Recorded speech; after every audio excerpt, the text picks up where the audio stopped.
Welcome students. Today we are on the unit number 3rd of class plus 2, name yoga and lifestyle. In this chapter, today we are going to discuss these points like asanas and preventive measures, about obesity, procedure benefits, contraindication, diabetes, procedure benefit, contraindication, asthma, hypertension or back pain. Start from the introduction. In the modern machine age, yoga is very important for health as physical fitness and peace of mind. So, the deepest need of today is yoga, which plays a vital role to reduce the mental tension, and it provides us a maximum level of health to lead a happy and peaceful life. आजकल जो हमारी life है जो बहुत ज़्यादा busy हो रखी है, तो उस टाइम में हमें अपनी हेल्थ के लिए कुछ टाइम चाहिए जिसमें हम योगा कर सकें, कोई एक्सरसाइज कर सकें, कोई आसनास कर सकें, ताकि हमारे जो इंटरनल ऑर्गन्स हैं उनको हम साफ़ कर सकें, उनकी जो सिस्टम है उसको हम प्रॉपर रेगुलेट कर सकें. तो प्रेजेंट टाइम में हमें योगा की बहुत ज़्यादा ज़रूरत है ताकि हम शारीरिक, physically as well as psychologically हम फिट रह सकें. About the meaning of yoga. Yoga is an oldest Indian way of dealing with fitness, physical or mental, of human body, mind and spirit. Yoga has come from the Sanskrit word yudh, which means unite or joint. Every though people tend to think that yoga is a series of exercise with twisted body poses, but it is not so. Basically, it helps the individual to connect with one's inner spirit.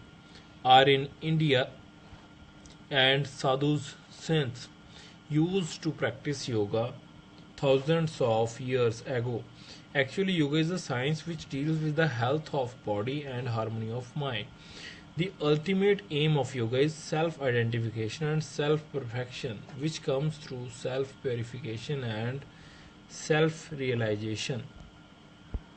तो योगा क्या है? एक Indian way है, बहुत पुराना एक तरीका है जिसके ज़रिए हमारा जो दिमाग है और हमारा जो बॉडी की कंसंट्रेशन आपस में बॉडी और दिमाग की कंसंट्रेशन बनाना है पहले तो, फिर आपकी जो आत्मा है उसका परमात्मा के साथ जो है वो मेल कराना है. आप अपना इंटरनल इनर से जो आपका स्पिरिट है उसको कनेक्ट कर सको गॉड के साथ. आपकी जो सेल्फ की आइडेंटिफिकेशन है वो कर सको. आप सेल्फ की परफेक्शन के लिए, सेल्फ की आइडेंटिफिकेशन के लिए जो योगा है वो बेनिफिशियल है, जिसके साथ आपका जो माइंड सेटअप है वो स्ट्रांग होता है. आगे हमारे पास आसनास एंड प्रिवेंटिव मेयर्स. तो हमने देखा योगा में हम परफॉर्म करेंगे आसनास. तो आसनास क्या होते हैं? Asanas is a posture in which a practitioner sits. In the Yoga Sutra, Patanjali defines asanas as to be seated in position that is firm but relaxed. Patanjali mentioned the ability to sit for extended period as one of the 8 limbs of his system, known as Ashtanga Yoga. तो आसनास क्या है? आसना एक practice है जिसमें आपको एक confirm जो position होती है, एक प्रॉपर पोजीशन बनाकर अपनी बॉडी पोस्चर की एक पोजीशन बनाकर उसमें एक लिमिटेड टाइम तक अपनी बॉडी को, अपने स्ट्रक्चर को उस पोजीशन में रोक के रखना है. तो वो जो पोजीशन होगी आपकी वो आसन कहलाएगी. Asana are also performed as physical exercise, where they are sometimes referred to as yoga. Yoga postures and positions. Some asanas are performed just for health purpose. Asanas do promote good health, although in different ways compared to physical exercises, placing the physical body in position that cultivate also awareness, relaxation and concentration. तो योगा के exercise के साथ साथ और बहुत सारे benefits हैं. इसके साथ आपकी अवेयरनेस बढ़ेगी, आपकी जो माइंड है वो रिलैक्स होगा और आपकी कंसंट्रेशन बढ़ेगी. तो योगा एक बहुत बेनिफिशियल एक्सरसाइज है आपकी कंसंट्रेशन के लिए और आपकी बॉडी के लिए, आपके इंटरनल पार्ट की सफाई के लिए ये बहुत बेनिफिशियल है।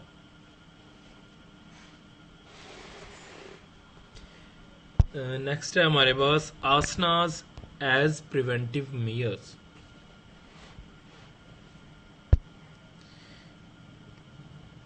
कौन कौन से बेनिफिट्स हैं हमें आसनास के? Benefits for bones and joint. By performing regular asanas the bones, cartilages and ligaments become strong. Along with this, height of children is enhanced.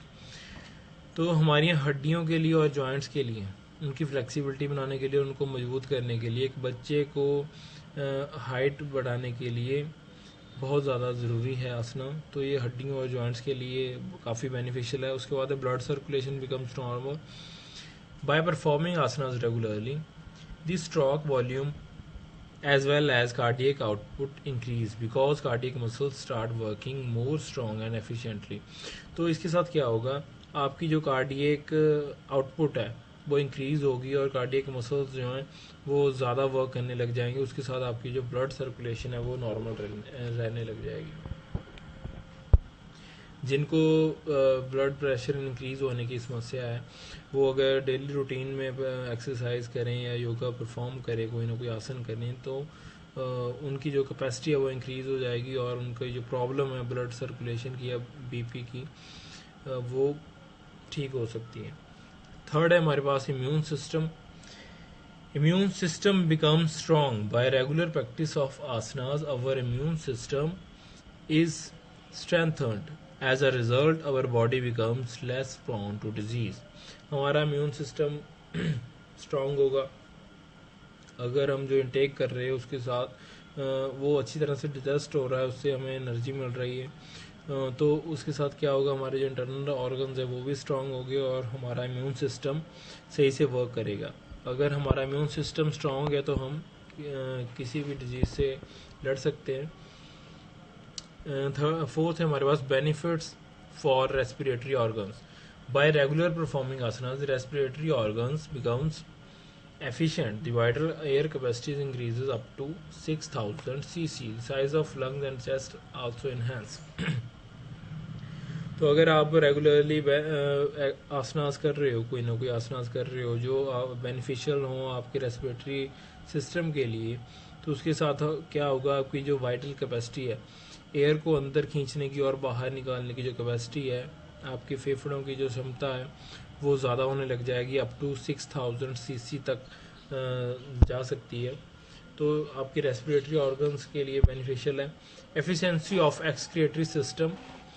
By performing asanas the efficiency of excretory systems enhance. As a result, the waste products such as acids, uric acids, etc. are excreted quickly and properly, which in turn help in delaying fatigue.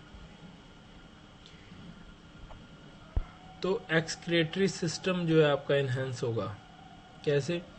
अगर आप regularly आसनास कर रहे हो तो उसके साथ क्या होगा, आपके इंटरनल ऑर्गन सही काम करेंगे, आप जो खा रहे हो वो सही डाइजेस्ट हो रहा है, जो वेस्ट प्रोडक्ट्स हैं उसमें से जो न्यूट्रिएंट्स हैं उनको कंजम्पशन उनकी सही होगी, उसके साथ जो एनर्जी है वो बनेगी और आपको ब्लड ज़्यादा बनेगा। तो जो वेस्ट प्रोडक्ट्स हैं उनमें से एसिड्स, यूरिया, यूरिक एसिड्स, ये जो उसमें से वेस्ट प्रोडक्ट्स हैं जो हमारे शरीर के लिए हार्मफुल हैं, उनको निकाल के बाहर फेंक देगा। तो उसके साथ क्या होगा, अगर आपको कोई पथरी या कुछ ऐसा रोग होना है, अगर आप एक्सरसाइज नहीं कर रहे, आसनास नहीं कर रहे, तो वो उस चीज़ का खतरा आपको कम हो जाएगा। Benefits for muscles. By performing asanas regularly, muscles of the body become strong. The efficiency of the muscles increases. Fat does not accumulate in body. In fact, the appearance of the body enhance. Obviously आपके muscles के लिए beneficial होगा अगर आप ये आसनास जो हैं, योगास जो हैं, ये एक टाइप ऑफ एक्सरसाइज भी हैं, तो उसके साथ आपकी बॉडी स्ट्रक्चर सही रहेगा। कोई ना कोई अगर आपको डिफॉर्मिटी है आपकी बॉडी में तो वो सही हो सकती है। नेक्स्ट है हमारे पास obesity. Obesity procedure, benefits and contraindication for Vajrasana, Hastasana, Trikonasana, Ardha Mastayendrasana. Obesity क्या होती है, पहले हम ये समझेंगे. What is obesity? Obesity is defined as a condition of excess body weight and fat. The size and the number of fat cells increase in obese people. A person is said to be obese when his body weight is 20% or more above ideal body weight. The ideal body weight can be calculated by comparing the height and sex. Due to the number of health risks of obesity, it has been declared a disease because it has been observed that obese person usually falls prey to diabetes, hypertension, heart disease, cancer, flat foot, respiratory problems, liver malfunctioning, etc. In the developing countries, the increasing rate of obesity is alarming, particularly in the United States and Europe. Due to this reason, obesity has been considered as an epidemic in America. तो obesity क्या है, बहुत ज़्यादा overweight होना या body में extra fat होना, जिसे हम नॉर्मली कह सकते हो मोटापा, जिसमें आपका बॉडी वेट भी ज़्यादा है और बॉडी में फैट परसेंटेज ज़्यादा है और मसल का जो वेट है वो कम है, उसे ओबेसिटी कहा जाता है. तो कैसे आप पहचान सकते हो, इसमें जो आपका बॉडी वेट है वो 20% अबव हो जाएगा जो आइडल बॉडी वेट है. और आइडल बॉडी वेट आप कैसे कैलकुलेट कर सकते हो, हाइट और सेक्स को कैलकुलेट करके बाय कंपेयरिंग द हाइट और sex you can easily get ideal weight. और उससे अगर 20% अबव हो गया तो आप फैटी हो गए, आप ओबेसिटी में शामिल हो गए. ड्यू टू हेल्थ रिस्क, मोटापे के कारण बहुत सारी ऐसी जो डिजीज़ हैं जो हमें हो सकती हैं, जैसे diabetes, hypertension, heart disease, cancer, flat foot, respiratory problems, liver malfunctioning, ये सभी डिजीज़ हमें हो सकती हैं बिकॉज ऑफ ओबेसिटी. तो बहुत सारी कंट्रीज़ जैसे यूनाइटेड स्टेट्स और यूरोप में बहुत ज़्यादा ओबीज पर्सन होने के कारण उन्होंने इसे एज एक डिजीज़ जो है वो डिक्लेयर कर दिया गया है. आगे हमारे पास ओबेसिटी क्लासिफाइड इनटू 2 टाइप्स. आगे हमारे पास ओबेसिटी के टाइप्स कौन कौन से, हाइपरप्लास्टिक ओबेसिटी और hypertrophic obesity. A person having more than normal number of fat cells is considered as hyperplastic obese. Move on to the second. A person having more than normal size of the fat cells is considered as hypertrophic obese. तो इनमें क्या difference है? What is the difference between the hyperplastic obesity and hypertrophic obesity? A person having more than normal number of fat cells. First में क्या है, जो number of sales हैं वो ज़्यादा है. सेकंड में क्या है, more than normal size of the fat cells. इसमें जो फैट सेल्स हैं उनका साइज जो है नॉर्मल से ज़्यादा है. इसमें जो फैट सेल्स हैं उनका नंबर ज़्यादा है. तो यही डिफरेंस है हाइपरप्लास्टिक और हाइपरट्रॉफिक ओबेसिटी में.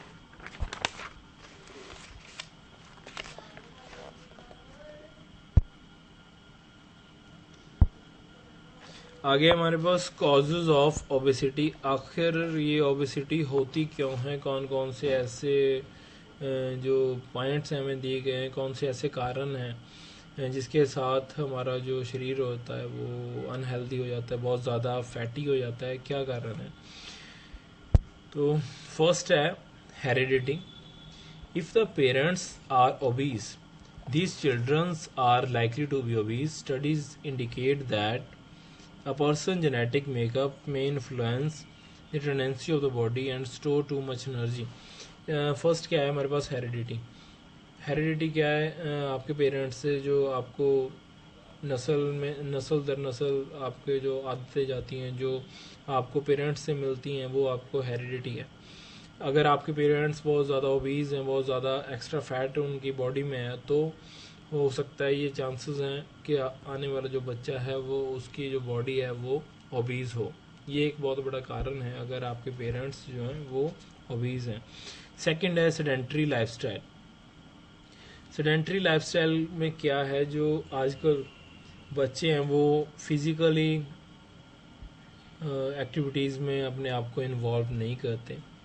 ज़्यादातर वो टीवी कंप्यूटर वगैरह पे गेम्स खेलते हैं, तो उनका जो लाइफ स्टाइल है वो अनहेल्दी है। तो उसके साथ क्या होगा, अगर वो इन्वॉल्व नहीं होंगे किसी फिजिकल एक्टिविटी में, तो जो वो इनटेक कर रहे हैं वो फैट में कन्वर्ट होगा और उनकी जो बॉडी है वो ओबीज बन जाएगी। थर्ड है एंडोक्राइन ग्लैंड फंक्शनिंग। अगर आपकी जो थायराइड ग्लैंड है वो प्रॉपर वर्किंग में नहीं है, अगर वो if it is secrete less amount of thyroxine, अगर आपकी जो थायराइड ग्लैंड है वो कम थायरॉक्सिन जो थायरॉक्सिन्स को कम छोड़ रही है, तो उसके साथ क्या होगा, आपकी बॉडी में फैट जमा होने लग जाएगा और आप ओबीज बन जाओगे, आपका बॉडी वेट ज़्यादा होने लग जाएगा। आगे है हमारे पास ईटिंग हैबिट्स। ईटिंग हैबिट्स को आगे इन्होंने डिवाइड किया है, eating in excessive quantity, eating carbohydrates rich food, eating while reading और watching TV, eating junk food. Eating in excessive quantity, some childrens take more food than they require. अगर आप बहुत ज़्यादा एक्सेसिव अमाउंट में intake कर रहे हो, जो आप खा रहे हो, जितनी कैलोरीज की आपकी बॉडी को ज़रूरत नहीं है, आप उससे भी ज़्यादा इनटेक कर रहे हो और फिजिकल वर्क आप नहीं कर रहे हो, तो उससे क्या होगा, जो आपके पास एक्स्ट्रा न्यूट्रिएंट्स हैं वो कन्वर्ट होंगे फैट में, तो आपकी बॉडी ओबीस हो जाएगी। उसके बाद है ईटिंग कार्बोहाइड्रेट रिच फूड। अगर आप बहुत ज़्यादा कार्बोहाइड्रेट वाला फूड इनटेक कर रहे हो, तो extra carbohydrates converted into fats, then उसके साथ भी आप ओबीस हो जाओगे। कौन से प्रोडक्ट्स, जैसे पोटैटो, स्वीट्स या फूड लाइक राइस, चॉकलेट्स, ये सभी चीज़ें जो हैं वो एक्स्ट्रा इनमें अमाउंट कार्बोहाइड्रेट्स का बहुत ज़्यादा होता है। ईटिंग वाइल रीडिंग और वॉचिंग टीवी, अनहेल्दी लाइफस्टाइल होने के कारण बहुत सारे बच्चे जो हैं वो टीवी को वॉच करते हुए, रीडिंग करते हुए वो खाना इंटेक करते हैं, उसके साथ क्या हो जाता है, वो एक्स्ट्रा मील इंटेक करते हैं, तो एक्स्ट्रा कैलोरीज कन्वर्ट होती हैं फिर अगेन फैट में। Eating junk foods, unhealthy lifestyle है तो जंक फूड खा रहे हैं, noodles, cold drinks, pizza, burger, pastry, chocolates.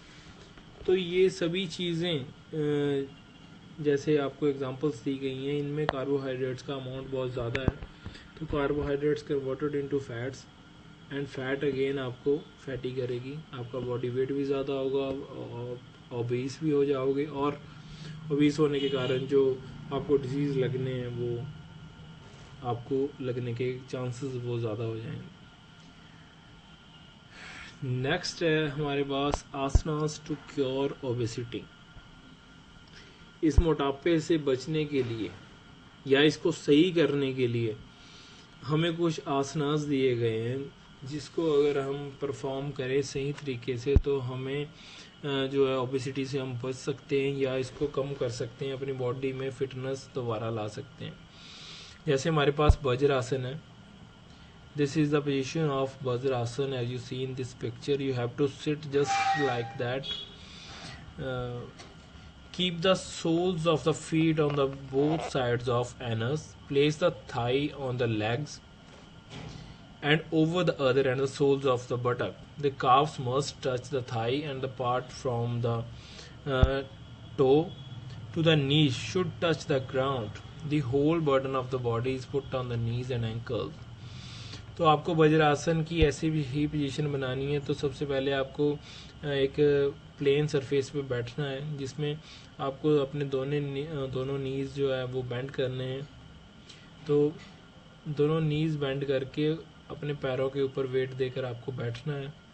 अपनी बैक जो है, आपकी बैकबोन है, उसको सीधे रखना है और अपने दोनों हाथ जो है वो अपने घुटनों पे रख के जस्ट लाइक दैट आपको पोजीशन बनानी है और अपनी सांस लेनी है।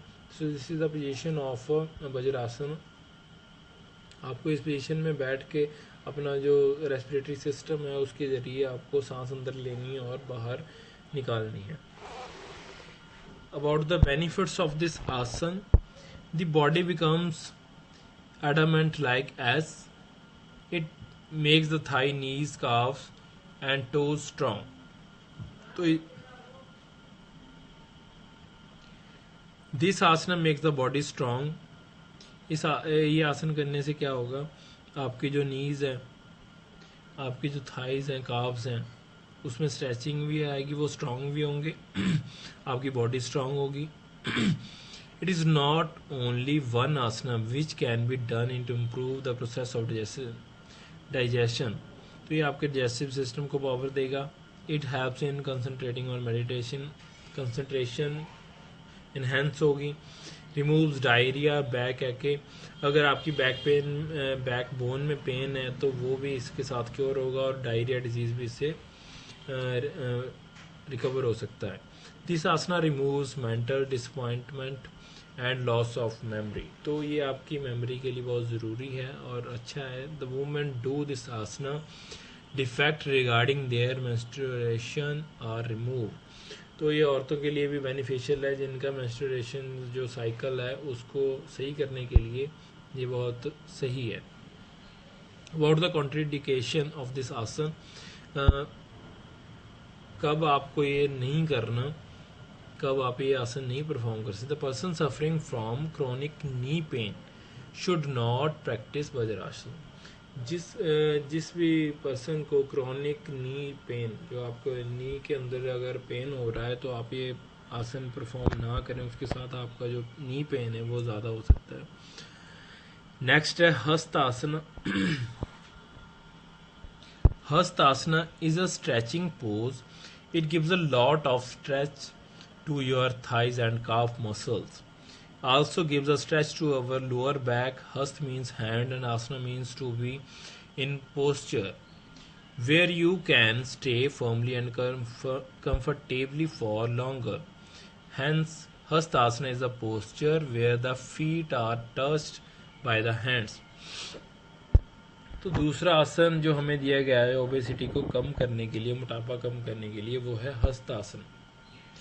आप इस आसन को परफॉर्म कर सकते हैं ओबेसिटी को कम करने के लिए। करना क्या है, आपको प्रॉपरली सीधे स्टैंड होना है। फर्स्टली अपने दोनों पैर साथ में लगाकर अपना फुल बॉडी स्ट्रक्चर जो है वो प्रॉपरली सीधा कर लेना है और अपना हेड ऊपर उठा के आपको दोनों हाथ सीधे करके जितना आप कर सकते हो, as much as you can do, आपको दोनों हाथ आपस में मिलाकर दो आर्म्स को सीधा करके ऊपर, जैसे आप देख रहे हो इस पिक्चर में, तो आपको ऐसे पोजीशन बनानी है। तो आप अपना जो टाइम इंटरवल है वो स्टार्टिंग में कम और उससे ज़्यादा आप डे बाय डे उसको इंक्रीज कर सकते हो। तो about the benefit of this asana, hasta asana is a very effective practice to remove abdomen fat. तो जो आपकी एब्डोमिनल में फैट होगी, पेट में जो एक्स्ट्रा फैट है उसको कम करने में हेल्प करेगा। It is very useful in digestive disorders. ये डिजेस्टिव सिस्टम को स्ट्रॉन्ग करेगा। It gives a nice stretch to thighs और मसल्स। जो थाई मसल्स हैं आपके, थाई मसल्स को स्ट्रेच करने के लिए भी ये आसन बहुत ज़्यादा इम्पॉर्टेंट है। It is good practice to increase the height. तो स्पाइनल कॉर्ड को भी स्ट्रेच करेगा तो उसके साथ आपके जो चांसेस हैं हाइट इंक्रीज होने के बढ़ जाएंगे। Increase the strength of thigh muscles and calf, उनकी स्ट्रेंथ बढ़ेगी। तो कभी आसन आप नहीं कर सकते during hernia abdominal inflammation. This आसन शुड बी अवॉइडेड। थर्ड है हमारे पास त्रिकोण आसन। तो त्रिकोण आसन की पोजीशन आपको ये दिखाई दे रही है। You have to make a position just like that if you want to perform trikona asana. तो आपको फर्स्टली पैरों के अंदर गैप रख के अपना राइट हैंड को आप झुकाते हुए जाओगे अपने राइट जो आपका फीट है वहाँ तक। दूसरा जो आपका लेफ्ट होगा लेफ्ट जो आपकी आर्म होगी वो आप स्ट्रेटली ऊपर उठाओगे 90 डिग्री के एंगल पे, बिल्कुल स्ट्रेट आप कर दोगे उसको। तो just like that this is a त्रिकोण आसन। इसमें त्रिकोण आपकी जो बॉडी है जैसे आपको दिखाई दे रहा है, एक त्रिकोण सी बन जाएगी, just like that triangle. What are the benefits of this asana? It improves trunk flexibility, it reduce obesity, it cure acidity. तो मोटापा कम होगा, एसिडिटी कम होगी और ट्रंक में फ्लेक्सिबिलिटी आएगी। कब आप ये आसन नहीं कर सकते, कौन से इसके जो कॉन्ट्राइंडिकेशंस हैं? Avoid performing this asana in case of severe back ache. अगर आपके जो बैक में बहुत ज़्यादा पेन है तो आप ये आसन परफॉर्म बिल्कुल मत करें। हमारे पास जो थर्ड आसन है लास्ट जो ओबेसिटी में दिया गया वो है अर्ध मस्तेंद्र आसन, हाफ स्पाइनल ट्विस्ट। इसमें आपकी हाफ स्पाइनल कॉर्ड ट्विस्ट होगी जिसे कहा जाता है अर्ध मस्तेंद्र आसन।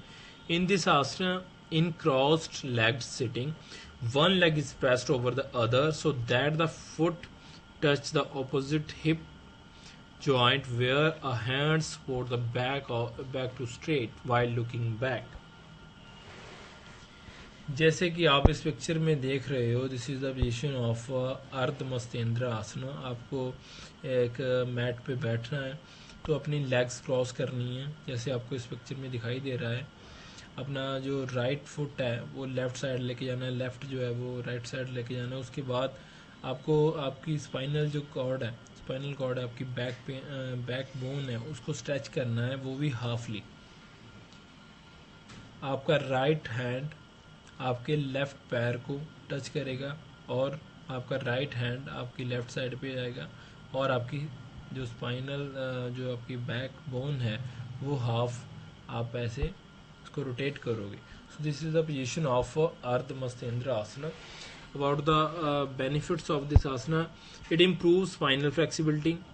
तो जैसे आपको दिखाई दे रहा था इस पोजीशन में स्पाइनल कॉर्ड आपकी फ्लेक्स होगी तो उसके साथ आपकी फ्लेक्सिबिलिटी बढ़ेगी। It shapes the body figure, it controls body weight and obesity.